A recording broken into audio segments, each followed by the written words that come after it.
मधुबन के बाबा, मधुबन के बाबा मुरली वाले, आपका क्या कहना, आपका क्या कहना। ओम शांति। 25 अगस्त 2025 के बाबा के मधुर महावाक्य। बाबा कहते, मीठे बच्चे, कदम कदम पर जो होता है वह कल्याणकारी है। इस ड्रामा में सबसे अधिक कल्याण उनका होता है जो बाप की याद में रहते हैं। बाबा कहते, मीठे बच्चे, कदम कदम पर जो होता है वह कल्याणकारी है। इस ड्रामा में सबसे अधिक कल्याण उनका होता है जो बाप की याद में रहते हैं। प्रश्न पूछ रहे हैं बाबा, ड्रामा की किस नोट को जानने वाले बच्चे अपार खुशी में रह सकते हैं? ड्रामा की किस नोट को जानने वाले बच्चे अपार खुशी में रह सकते हैं? उत्तर, जो जानते हैं कि ड्रामा अनुसार अब इस पुरानी दुनिया का विनाश होगा, नेचुरल कैमिटीज भी होगी, लेकिन हमारी राजधानी तो स्थापन होनी ही है। इसमें कोई कुछ कर नहीं सकता। बल अवस्थाएं नीचे ऊपर होती रहेंगी, कभी बहुत उमंग, कभी ठंडे ठार हो जाएंगे। इसमें मूंझना नहीं है। सभी आत्माओं का बाप भगवान हमको पढ़ा रहे हैं, इस खुशी में रहना है। गीत। महफिल में जल उठी शम्मा, किसके लिए? परवाने के लिए। ओम शांति। मीठे मीठे नंबरवार पुरुषार्थ अनुसार चेतन परवानों को बाबा याद प्यार दे रहे हैं। तुम सब हो चेतन परवाने। बाप को क्षमा भी कहते हैं, परंतु उनको जानते बिल्कुल नहीं। क्षमा कोई बड़ी नहीं होती, एक बिंदी है। किसी की बुद्धि में नहीं होगा कि हम आत्मा बिंदी हैं।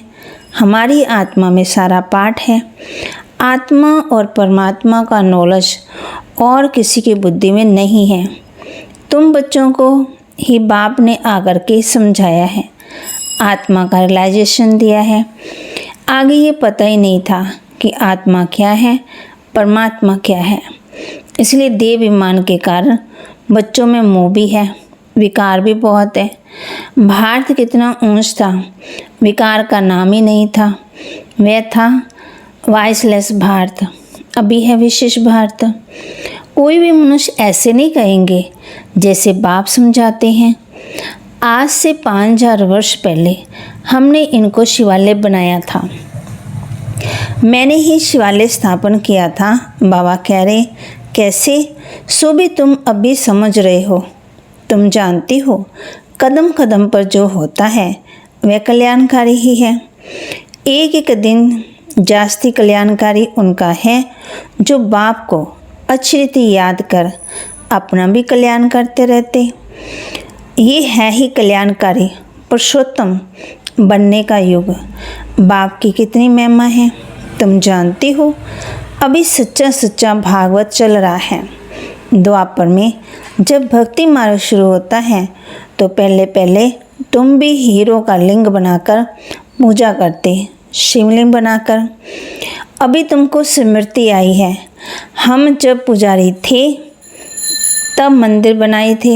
हीरे मानिक का बनाते हैं, हीरों का। वे चित्र तो अभी मिल ना सके। यहाँ तो ये लोग चांदी आदि का बनाकर पूजा करते हैं। ऐसे पुजारियों का भी मान देखो कितना है। शिव की पूजा तो सब करते हैं, लेकिन अव्यमचरी पूजा तो है ही नहीं। ये भी बच्चे जानते हैं विनाश भी आने का है जरूर। तैयारियां भी हो रही है। नेचुरल कैमिटीज भी ड्रामा में नूंद है। कोई कितना भी माथा मारे, तुम्हारी राजधानी तो स्थापन होनी ही है। कोई की भी ताकत नहीं जो इसमें कुछ कर सके। बाकी अवस्थाएं तो नीचे ऊपर होंगी ही। ये है बहुत बड़ी कमाई। कभी तुम बहुत खुशी में अच्छी ख्यालात में रहेंगे। बाबा कहते कभी ठंडे पड़ जाएंगे। यात्रा में भी नीचे ऊपर होते हैं ना, इसमें भी ऐसे ही होता है। कभी तो सुबह को उठकर बाप को याद करने से बहुत खुशी होती, ओहो बाबा हमको पढ़ा रहे हैं, वंडर है। सभी आत्माओं का बाप भगवान हमको पढ़ा रहे हैं। उन्होंने फिर श्री कृष्ण को भगवान समझ लिया है। सारी दुनिया में गीता का मान बहुत है, क्योंकि भगवान वास है ना, परंतु ये किसी को पता ही नहीं है कि भगवान किसको कहा जाता है। बल्कि कितनी भी पोजीशन वाले बड़े बड़े विद्वान पंडित आदि हैं, कहते भी हैं गॉड फादर को याद करते हैं, परंतु वह कब आया, क्या कर किया, ये सब भूल गए हैं। बाप सब बातें समझाते रहते हैं। बाबा हम बच्चों को सब बातें समझाते हैं। तो बाबा कहते ड्रामा में ये सब नूंद है, ये रावण राज्य फिर होगा और हमको आना पड़ेगा। बाप कहते रावण ही तुमको अज्ञान घोर अंधियारे में सुला देते हैं। ज्ञान तो सिर्फ एक ज्ञान सागर ही बतलाते हैं, जिससे सदगति होती है। सिवाय बाप के और कोई सदगति कर ना सके। सबका सदगति दाता एक ही है। गीता का ज्ञान जो बाप ने सुनाया था वह फिर प्राय लोप हो गया। ऐसे नहीं कि ये ज्ञान कोई परंपरा से चला आता। औरों के कुरान बाइबल आदि चले आते हैं, विनाश नहीं हो जाते। तुमको तो जो ज्ञान अभी मैं तुमको देता हूँ, बाबा कहते इनका कोई शास्त्र बनता ही नहीं जो परंपरा आदि हो जाए, अनादि हो जाए। ये तो तुम लिखते हो कि फिर ख़त्म कर देते हैं। ये तो सब नेचुरल जलकर ख़त्म हो जाएंगे। बाप ने कल पहले भी कहा था, अभी भी तुमको कह रहे हैं, ये ज्ञान तुमको मिलता है, फिर प्रारब्ध जाकर पाती हो, फिर इस ज्ञान की दरकार नहीं रहती। भक्ति मार्ग में सब शास्त्र हैं। बाबा तुमको कोई गीता पढ़कर नहीं सुनाते हैं, वह तो राजयोग की शिक्षा देते हैं, जिसका फिर भक्ति मार्ग में शास्त्र बनाते बाप कहते तो अड़गम गड़गम कर देते हैं। तो तुम्हारी मूल बात है कि गीता का ज्ञान किसने दिया, उनका नाम बदली कर दिया, और कोई के नाम बदली नहीं हुए हैं। सबके मुख्य धर्मशास्त्र हैं। इसमें मुख्य डिटिज्म, इस्लामिज्म, बौद्धिज्म बल करके कोई भी कहते हैं कि पहले बुद्धिज्म पीछे इस्लामिज्म बोलो। इन बातों से गीता का कोई ताल्लुक नहीं। हमारा तो काम है बाप से वर्षा लेने का। बाप कितना अच्छी रीति समझाते हैं। ये है बड़ा झाड़, अच्छा है, जैसे फ्लावर्स 3 ट्यूब्स निकलती है ना, कितना अच्छी समझ से बनाया हुआ है झाड़ है। कोई भी जड़ समझ जाएंगे कि हम किस धर्म के हैं, हमारा धर्म किसने स्थापन किया है। ये दयानंद, अवरिंदर घोष आदि तो अब भी होकर गए हैं, वो लोग भी योग सिखलाते हैं। है भक्ति सब, ज्ञान का तो नाम निशान ही नहीं है। कितने बड़े बड़े टाइटल मिलते हैं। ये भी सब ड्रामा में नोंद है, फिर भी होगा। 5000 वर्ष के बाद शुरू से लेकर ये चक्कर कैसे चलता है, फिर कैसे रिपीट होता रहता, तुम जानते हो। अभी का प्रेजेंट फिर पास्ट में फ्यूचर हो जाएगा, पास्ट प्रेजेंट और फ्यूचर। जो पास्ट हो जाता वह फिर फ्यूचर होता। इस समय तुमको नॉलेज मिलती है, फिर तुम राजा ही लेते हो। इन देवताओं का राज्य था ना, उसमें और कोई का राज्य था नहीं। ये भी एक कहानी मिसल बताओ। बागते अगर किसी को समझाना है, बड़ी सुंदर कहानी बन जाएगी। लॉन्ग 5000 वर्ष पहले ये भारत सतयुग था, कोई धर्म नहीं था, सिर्फ देवी देवताओं का राज्य था। उनको सूर्यवंशी राज्य कहा जाता है। लक्ष्मी नारायण का राज्य चला 1250 वर्ष, फिर उन्होंने राज्य दिया दूसरे भाइयों क्षत्रियों को, फिर उनका राज्य चला। तुम समझा सकते हो कि बाप ने आकर के पढ़ाया था, जो अच्छी रीति पढ़े वह सूर्यवंशी बने, जो फेल हुए उनका नाम क्षत्रिय पड़ा। बाकी लड़ाई आदि की बात ही नहीं है। बाप कहते हैं बच्चे तुम मुझे याद करो तो तुम्हारे विकार विनाश हो जाएंगे। तुम्हें विकारों पर जीत पानी है। बाप ने ऑर्डिनेंस निकाला है, जो काम पर जीत पाएंगे वही जगत जीत बनेंगे। पीछे आधा कला बाद फिर वान मार्ग में गिरते हैं। उन्हों के विचित्र हैं, शक्ल देवताओं की बनी हुई है। राम राज्य और रावण राज्य आधा आधा है। उनकी कहानी बैठ बनानी चाहिए। फिर क्या हुआ, फिर क्या हुआ? यही सत्यनारायण की कहानी है। सत्य तो एक बाप ही है जो इस समय आकर के सारी आदि मध्यंत का तुमको नॉलेज दे रहे हैं, और कोई दे नहीं सकते। मनुष्य तो बाप को ही नहीं जानते। जिस ड्रामा के एक्टर और क्रिएटर डायरेक्टर आदि को नहीं जानते तो बाकी कौन जानेंगे? अभी तुमको बाप बताते हैं ड्रामा अनुसार ये फिर भी ऐसे ही होगा। बाप आकर के तुम बच्चों को फिर पढ़ाएंगे, यहाँ दूसरा कोई आ ही नहीं सकते। बाप कहते मैं तुम बच्चों को ही पढ़ाता हूँ, कोई नए को यहाँ बिठा ही नहीं सकते। इंद्रप्रस्थ की कहानी भी है ना, नीलम परी पुखराज परी है ना, तो तुम्हारे में भी कोई हीरे जैसे रतन हैं। देखो रमेश ने ऐसी बात निकाली प्रदर्शनी की जो सबका विचार सागर मंथन चला। तो हीरे जैसा काम किया ना, कोई पुखराज कोई क्या है, कोई तो बिल्कुल ही कुछ नहीं जानते। ये भी जानते हो कि राजधानी स्थापन होती है, उनमें राजा रानियाँ आदि सब चाहिए। तुम समझती हो हम ब्राह्मण श्रीमत पर पढ़कर विश्व के मालिक बनते हैं, कितनी खुशी होनी चाहिए। ये मृत्यु लोग खत्म होना है। ये बाबा तो अब भी समझते रहते हैं कि हम जाकर बच्चा बनेंगे।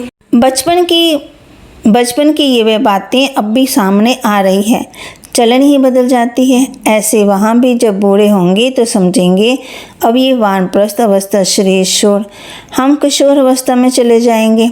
बचपन है सतो प्रधान अवस्था, लक्ष्मी नारायण तो युवा है, शादी किए हुए किशोर अवस्था थोड़ी कहेंगे। युवा अवस्था रोजो वृद्ध तो तुम कहते, इसलिए श्री कृष्ण पर लव जास्ती है। तो बाबा कहते हैं तो लक्ष्मी नारायण भी वही, परंतु मनुष्य ये बातें नहीं जानते। श्री कृष्ण द्वापर में लक्ष्मी नारायण को सतयुग में ले गए हैं, अभी तुम देवता बनने का पुरुषार्थ कर रहे हो। बाप कहते हैं कुमारियों को तो बहुत खड़ा होना चाहिए। कुमारी कन्या, अदर कुमारी, दिलवाड़ा मंदिर, जो भी मंदिर हैं ये तुम्हारे ही एक्यूरेट यादगार हैं। मैं जड़, ये है चेतन, तुम यहाँ चेतन में बैठे हो। भारत को स्वर्ग बना रहे हो, स्वर्ग तो यहाँ ही होगा। मूल वतन सूक्ष्म वतन कहाँ है? तुम बच्चों को सब मालूम है, सारे ड्रामा को तुम जानते हो। जो पास्ट हो गया सो फिर फ्यूचर होगा, फिर पास्ट होगा। तुमको कौन पढ़ाते हैं ये समझना है, हमको भगवान पढ़ाते हैं। बस खुशी में ठंडे ठार हो जाना चाहिए। बाप की याद से सब गटोले निकल जाते हैं। बाबा हमारा बाप भी है, हमको पढ़ाते हैं, फिर हमको साथ भी ले जाएंगे। अपने को आत्मा समझ परमात्मा बाप से ऐसी बातें करनी है। बाप बता रहे हैं, बाबा हमको अभी मालूम पड़ा है, ब्रह्मा और विष्णु का भी मालूम पड़ा। विष्णु की नाभि से ब्रह्मा निकला, अब विष्णु दिखाते क्षीर सागर में, ब्रह्मा को सूक्ष्म वतन में दिखाते। वास्तव में है यहाँ विष्णु तो हुआ राज्य करने वाला। अगर विष्णु से ब्रह्मा निकला तो जरूर राज्य भी करेगा। विष्णु की नाभि से निकला तो जैसे बच्चा भी हो गया।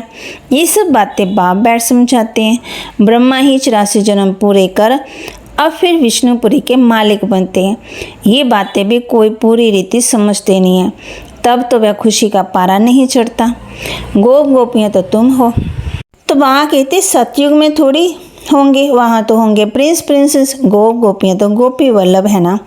प्रजापिता ब्रह्मा सबका बाप और फिर सब आत्मा का बाप निराकार शिव, ये सब है मुख्य वंशावली। तुम सब भी के भाई बहन होगे, क्रिमिनल आई हो न सके, इसमें ही माया हार खिलाती है। बाप कहते अभी तक जो कुछ पढ़ा है उससे बुद्धि भूल जाओ, उसे बुद्धि से भूल जाओ। मैं जो सुनाता हूँ ना वह पढ़ो। सीढ़ी तो बहुत फर्स्ट क्लास है, सारा मदार एक बात पर है, गीता का भगवान कौन? श्री कृष्ण को भगवान कह ही नहीं सकते, वह तो सर्वगुण संपन्न देवता है। उनका नाम गीता में दे दिया, सांवरा भी उनको बनाया और फिर लक्ष्मी नारायण को सांवरा कर देते। कोई हिसाब किताब भी नहीं है। रामचंद्र को भी काला कर देते। बाप कहते कामचिता पर बैठने से सांवरे हो गए, मन बुराइयों में गए। नाम करके एक का लिया जाता। तुम सब ब्राह्मण हो, अभी तुम ज्ञान चिता पर बैठती हो ना, शुद्ध कामचिता पर बैठे हो। बाप कहते विचार सागर मंथन कर युक्तियाँ निकालो कि कैसे जगाएं। जागेंगे भी ड्रामा अनुसार, ड्रामा बड़ा धीरे धीरे चलता है। अच्छा, मीठे मीठे सिकिलते बच्चों प्रति माता पिता बाप दादा का याद प्यार, गुड मॉर्निंग। रूहानी बाप की रूहानी बच्चों को नमस्ते। रूहानी बच्चों की रूहानी बाप दादा को दिलवा जान सिकवा प्रेम से नमस्ते। धारणा के लिए मुख्य सार, सदा इसी स्मृति में रहना है कि हम गोपी वल्लभ के गोप गोपियां हैं। सदा इसी स्मृति में रहना है कि हम गोपी वल्लभ के गोप गोपियां हैं। इसी स्मृति से सदा खुशी का पारा चढ़ा रहे।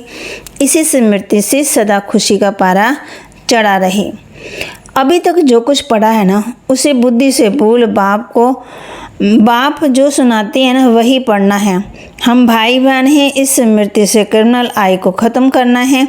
माया से हार नहीं खानी है। इस स्मृति से क्रिमिनल आई को ख़त्म करना है। माया से हार नहीं खानी है। वरदान, सेवा द्वारा योगयुक्त स्थिति का अनुभव करने वाले रूहानी सेवाधारी भव। सेवा द्वारा योगयुक्त स्थिति का अनुभव करने वाले रूहानी सेवाधारी भव। ब्राह्मण जीवन सेवा का जीवन है। माया से जिंदा रखने का श्रेष्ठ साधन है सेवा। सेवा योगयुक्त बनाती है, लेकिन सिर्फ मुख की सेवा नहीं, सुने हुए मधुर बोल का स्वरूप बन सेवा करना, निस्वार्थ सेवा करना, त्याग तपस्या स्वरूप से सेवा करना, हद की कामनाओं से परे निष्काम सेवा करना, इसको कहा जाता है ईश्वरीय व रूहानी सेवा। मुख के साथ मन द्वारा सेवा करना, अर्थात मनमना भाव स्थिति में स्थित होना। स्लोगन, आकृति को ना देखकर अगर निराकार बाप को देखेंगे तो आकर्षण मूर्त बन जाएंगे। आकृति को ना देखकर निराकार बाप को देखेंगे तो आकर्षण मूर्त बन जाएंगे। अव्यक्त इशारे, बाप दादा का बच्चों से इतना प्यार है जो समझते हैं हर एक बच्चा मेरे से आगे हो। दुनिया में जो भी जिससे ज़्यादा प्यार होता है उसे अपने से भी आगे बढ़ाते हैं। यही प्यार की निशानी है। तो बाप दादा भी कहते हैं मेरे बच्चों में अब कोई भी कमी नहीं रहे, सब संपूर्ण संपन्न और समान बन जाएं। यही परमात्मा प्यार से योगी बना देता है। तो बाबा के महावाक्य को लाइक करें, शेयर करें, सब्सक्राइब करें और अपने जीवन में धारण जरूर करें। ओम शांति।